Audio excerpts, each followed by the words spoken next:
لویه فضا له طبیعي زیرمو ډکه ده.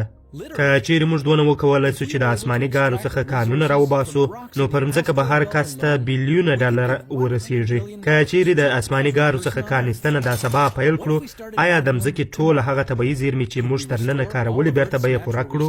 له دې سره به فضایي تګ راتګ څنګه سي؟ او یا ولې موږ تر اوسه دا چاره نه ده ترسره کړې؟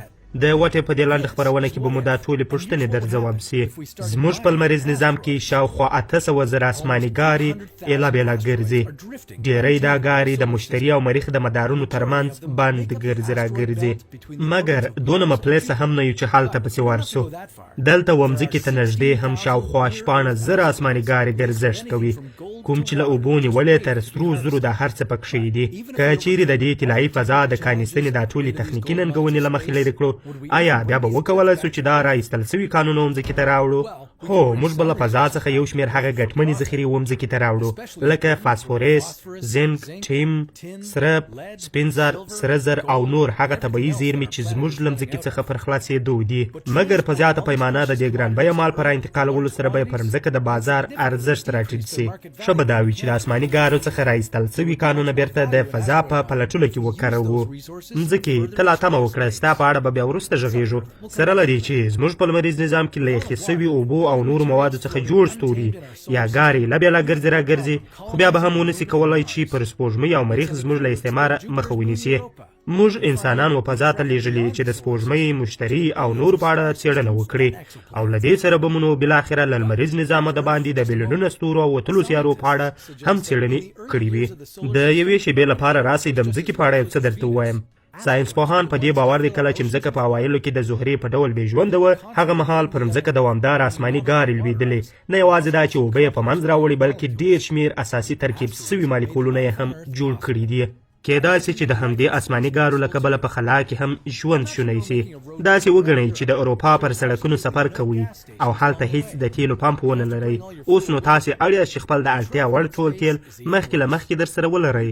هغه وخت چې خبره د فضا د سفر سي، هغه تر دې لا بده ده کله چې فضا ته خیږو د مځکې جاذبه ځواک مو نه پرېږدي او بې حده ډېرې انرژۍ ته اړتیا ده چې د مځکې له لومړنیو 300 کیلومتره څخه بیا تر 3 میلیونه کیلومتره په تېښته پورته سو.